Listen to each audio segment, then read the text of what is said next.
Students आप लोगों ने लास्ट लेक्चर में हम लोगों ने डिस्कस किया था इलेक्ट्रिक फ्लक्स क्या होता है। हमने उसमें स्टडी किया था कि जो डॉट प्रोडक्ट होता है किसका, इलेक्ट्रिक इंटेंसिटी का और एरिया का। किसी भी पॉइंट के ऊपर एरिया और इलेक्ट्रिक वेक्टर एरिया का जो डॉट प्रोडक्ट होता है उसको हम क्या कहते हैं, इलेक्ट्रिक फ्लक्स कहते हैं। हम लोगों ने प्रीवियस लेक्चर के अंदर सिर्फ एक चार्ज पार्टिकल लिया था और उस चार्ज पार्टिकल में से जो लाइंस निकल रही थी उसके लिए हमने जो है वो स्टडी किया था क्या, इलेक्ट्रिक फ्लक्स। लेकिन आज हमारे पास जो सिचुएशन है वो थोड़ी सी चेंज है। आज हमने फाइंड तो इलेक्ट्रिक फ्लक्स करना है, लेकिन किसी ऐसी सरफेस के लिए, ऐसे चार्ज के लिए जो कि किसी भी सरफेस के अंदर बंद किया हो, मतलब हर तरफ से सरफेस ने उसको कवर किया हो, सरफेस इनक्लोजिंग दैट चार्ज। आपके पास है electric flux through a surface enclosing a charge, मतलब हमने एक चार्ज को पकड़ के सरफेस के अंदर बंद कर दी है। अब जिस तरह से हम लोगों ने ये देखा था, मैं दोबारा इसको ड्रॉ करती हूँ। अगर मैंने प्लस चार्ज लिया है तो उसकी इलेक्ट्रिक फील्ड लाइंस किस तरह से होती हैं, इस तरह से। ये मैंने चंद ड्रॉ की हैं, ठीक है, इस तरह से।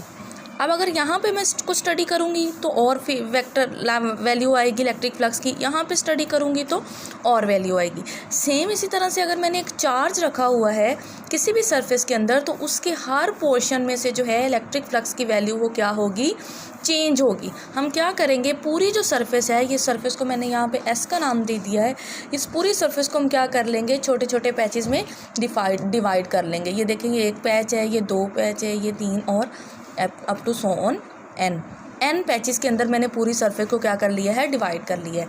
और हर सरफेस का जो वो एरिया है वो कितना है, डेल्टा ए 1 है, या डेल्टा दूसरे का डेल्टा ए 2 है, तीसरी का delta A 3 and up to so on n surface का delta A n surf area है। ठीक हो गया।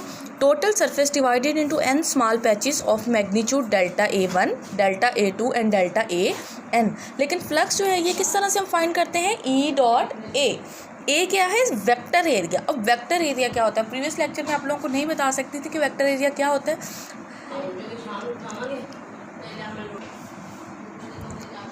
उसके बाद है हमारे पास, अब हमने वेक्टर एरिया लेना है। ये तो है सिंपल एरिया। वेक्टर एरिया क्या होता है, इसी वेक्टर के ऊपर एक परपेंडिकुलर ड्रॉ कर लिया जाए तो उसको हम क्या कहते हैं, वेक्टर एरिया। इसकी एग्जांपल इस तरह से है कि ये हमारे पास एक सरफेस है, सरफेस के ऊपर अगर मैं ये बॉल पॉइंट इस तरह से रख दूँ तो ये हमारे पास परपेंडिकुलर एरिया होगा या वेक्टर एरिया होगा। किसी भी सरफेस के ऊपर 90 के एंगल पर जो वेक्टर ड्रॉ किया जाता है उसको हम क्या कहते हैं, वेक्टर एरिया।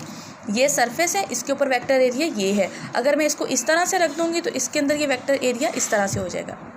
ये अगर सरफेस इस तरह से, अगर इस तरह से है तो इसके ऊपर परपेंडिकुलर वेक्टर एरिया ये, और अगर ये इस तरह से है तो वेक्टर एरिया इस तरफ को शिफ्ट हो जाएगा। This is the concept of vector area, that is very important. Okay, उसके बाद है अब हमने ये देखेंगे ये सरफेस, इस सरफेस के ऊपर ये वेक्टर एरिया डेल्टा A1, हमने बाकी सबको छोड़ के सिर्फ एक को कंसीडर कर लिया है। तो इसकी ये है वेक्टर क्वान्टिटी, तो वेक्टर एरिया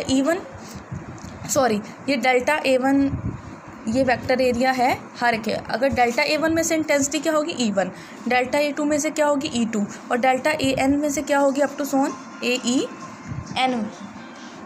ठीक हो गया।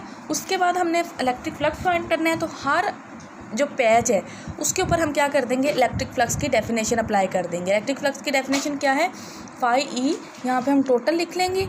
टोटल इलेक्ट्रिक फ्लक्स पहले पैच पे से delta A1 dot E1, delta A2 dot E2 dot delta A2, इसी तरह से सबको ऐड कर देंगे तो लास्ट पे EN डॉट डेल्टा AN। तो ये हर पैच के लिए हमारे पास क्या आ गया है, इलेक्ट्रिक फ्लक्स, और इनको ऐड कर दिया क्योंकि हमें पता है कि हमारे पास जो है ये इसका रिजल्ट कौन सा होता है, स्केलर क्वांटिटी, और स्केलर क्वांटिटी को हम सिंपल ऐड कर सकते हैं। ठीक है।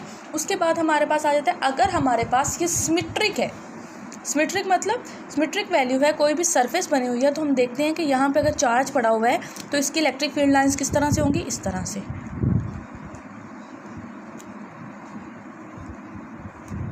तो हर पैच में से इलेक्ट्रिक फील्ड की मैग्नीट्यूड जो होगी वो सेम होगी। फॉर सिमेट्रिक फील्ड, चार्ज अगर सेंटर पे, सिमेट्रिक फील्ड के अंदर चार्ज जब सेंटर पे होगा तो E1, E2 और EN सब आपस में बराबर होंगे, और ये किसके बराबर होगा, KQ/R², जबकि K किसके बराबर है, 1/4 पाई एप्सिलॉन नॉट के। तो ये सारी वैल्यूज़ आपस में क्या हैं, बराबर हैं। Electric field intensity at through each patch is equal to the value E is equal to 1/4πε/q/r²। मतलब कि हर पॉइंट पे जो इलेक्ट्रिक फील्ड की वैल्यू है या इलेक्ट्रिक फील्ड इंटेंसिटी की वैल्यू है वो सेम रहेगी। उसके बाद हम ये देखते हैं फर्स्ट पैच जो है इसको कंसीडर करते हैं फाई 1 को कंसीडर करते हैं, ये फाई 2 है और ये क्या है फाई n है। फाई 1 को जब हम कंसीडर करते हैं तो E1 डॉट को ख़त्म करेंगे तो cos थीटा आता है। अब यहाँ पे मैंने cos 0 लिखा है। ये आप देखें कि इस पैच में से अगर हमने E लिया है और ये डेल्टा A1 है तो दोनों के दरमियान इसको मैं रीड्रॉ कर रही हूँ, ये और ये दोनों के दरमियान एंगल क्या है, थीटा इज़ इक्वल टू 0। इस पॉइंट पे कर रही हूँ E1 और इसी तरह से डेल्टा A2 और डेल्टा A2 दोनों के दरमियान एंगल क्या है, 0। It's mean that her patch के ऊपर, मतलब जो हमने पूरी सरफेस को डिवाइड किया है उसके हर पैच के हर एलिमेंट के एरिया और उसके जो इलेक्ट्रिक फील्ड इंटेंसिटी है उन दोनों के दरमियान कौन सा एंगल है, 0। तो हम क्या करेंगे, E और cos 0 किसके बराबर होता है, 1। तो ये सिंपल आ गया E1 डेल्टा A1 हमारे पास इस वैल्यू में से ख़त्म हो गया। और दूसरी कंडीशन हमने ये वाली भी अप्लाई कर दी और ये वाली एट अ टाइम अप्लाई की है। मतलब कि हमने E1 E2 और E3 की जगह पे कैपिटल E लिख दिए और cos थीटा को ख़त्म डॉट प्रोडक्ट को ख़त्म करके हमने क्या कर दिया, सिंपल मैग्नीट्यूड फॉर्म में लिख दिया। उसके बाद हमने नेक्स्ट स्टेप में E कॉमन ले लिया तो हमारे पास अंदर क्या है, delta A1 plus delta A2 plus delta A up to so on delta AN। ये क्या है, हमारे पास पूरी जो सरफेस है उसका एरिया है, पूरी जो हमने सरफेस ली है। तो इसको हम क्या कर देंगे टोटल सरफेस एरिया या spherical area of the total spherical surface area. यहाँ पे सरफेस लिख लें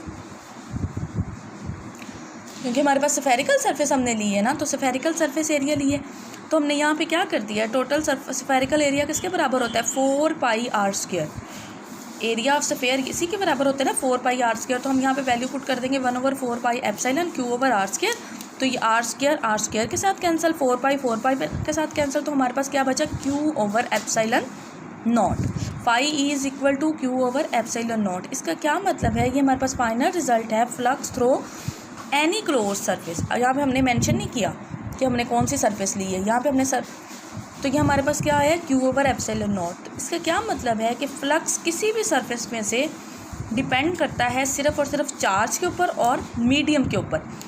ये इंडिपेंडेंट होता है किसी भी शेप के ऊपर। तो हम ये एंड पे इसको कंक्लूड करते हैं, the flux through any surface enclosing a charge is independent of the shape of the surface और the geometry of the surface और द एनीथिंग रेडियस। कुछ किसी भी चीज़ के ऊपर जो है वो फ्लक्स डिपेंड नहीं कर रहा। फ्लक्स सिर्फ एक चीज़ के ऊपर डिपेंड करता है, वो है चार्ज, और दूसरी चीज़ दो चीज़ों के ऊपर डिपेंड करता है, चार्ज और ε0। मीन दैट कि ये जो सरफेस है ये किस मीडियम के अंदर रखी हुई है। अगर तो मीडियम कोई भी नहीं है, मतलब अगर खाली वो क्या है, हवा है या खला है तो ε0 आ जाएगा, और अगर इसकी जगह पे हम कोई मीडियम रख देंगे तो क्या आ जाएगा, εr। ठीक हो क्या। तो ये आपने ये MCQs है। इसके बाद हम गाज़ीज़ लॉ पढ़ेंगे इंशाल्लाह। थैंक यू, अल्लाह हाफिज़।